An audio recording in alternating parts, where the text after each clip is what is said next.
not just the young people, but people in general would actually misunderstood the 92 consensus. Do you think you can trust him? Well, as far as cross relations, you have to. I don't think he's pushing for unification. He has to maintain the basic relations. What you've said is leave military service at 4 months, 2.5% of GDP is sufficient. So it suggests that your approach to deterrence is not really to go any further. You think just really focus on other elements? Do you know why I believe that way? Because no matter how much you defend yourself, you can never fight a war with the mainland. And you can never win. They're too large, much stronger than us. So we should use non-used military means to reduce the tension. And this is something the people of Taiwan would like to have, and people of the mainland would like to have. So if you always believe of a strong defense, it's all right. But in the situation of Taiwan, it would be very dangerous to our people. Well, the point with Taiwan's military expenditure is that Taiwan would need to be in a position where it can fend off a Chinese attack for long enough that then the United States, maybe Japan, come and help. That is too optimistic. The mainland China military is much larger than us. And if you know the RAND Corporation of the United States, they have done a exercise of hypothetical warfare 18 times between U.S. and mainland China. All 18 times, U.S. lost. So it sounds a somewhat defeatist attitude in terms of approach to the military that I'm hearing from you, that you feel that deterrence is almost impossible? It's very difficult, and we should not put all our fate in defense. We have to use peaceful means to dialogue with the mainland so that we could reduce the tension. So, I don't know whether you know, I visited the mainland early this year, and which has been quite successful. Last year, 2023. Yes, yeah. and so I think, so we try to reduce the potential reason for conflict, and instead of building up our military, just to wait for a potential conflict with the mainland. That's very dangerous. People will die. If China does mount an attack, do you believe the United States would come to Taiwan's aid? That's the question we ask every day and didn't get an answer.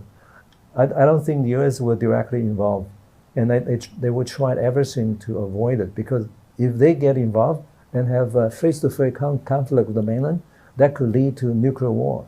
You met Xi Jinping himself when you were president in 2015. Do you think he's a man Taiwan can work with? It depends on how you work with him. I think yes.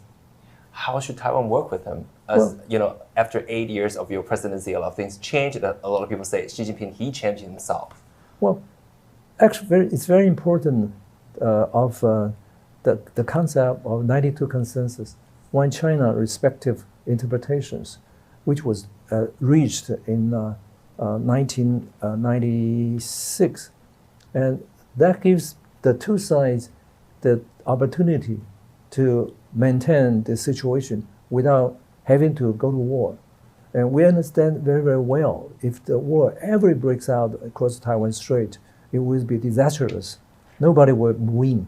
Yeah, that's what I mean by this change, because in 2019, when he talks about 1992 consensus, he said it's the consensus that will be used to push for unification. And that's why he said, right? Like a lot of people, or like even people from KMT think that it's more and more skeptical to negotiate under this consensus. And it also becomes more and more unpopular here in Taiwan, especially among young people. Well, I think I think not just the young people, but people in general would actually misunderstood the 92 consensus. During my term of service as president, 92 consensus is the very important political foundation between the two sides, and that served us well. We not only never have a situation to go to war, but we expand our peaceful contact in almost every aspect of life. And this is probably the best way to do. If you only think about war, conflict, and so you build a lot of weapons and make a strategy oriented against to war, I think that's not the best strategy for Taiwan at all. Is Xi Jinping a dictator, as Joe Biden put it that way? Well, it depends on how you defend it, but that term doesn't mean not very important in the cross-strait relations, because we have to create a situation that we can deal with each other peacefully without having to use force, and that is probably more important than any other rhetoric you have. So you think you can trust him? Well, as far as cross-strait relations, you have to. Mm-hmm. But then again, for this New Year speech, you talked about unification is historical necessity, and then so from his side, he's keep pushing like the process of unification, and under the circumstance, you still think that's. I don't think he's pushing for unification. You know, of course they want China's unification, that is for sure. But he also understands very well that unification cannot be achieved overnight. It will take many, many years. It has to get the consent of the people. So when I went to the mainland early this year and met with the officials, I told them that for the relations between Taiwan and the mainland, I think it's very important to look at two factors. One is peaceful, another one is democratic. Unification is something that our constitution says. So it's actually acceptable to Taiwan.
Okay, baggage handling is complete and the aircraft is clear.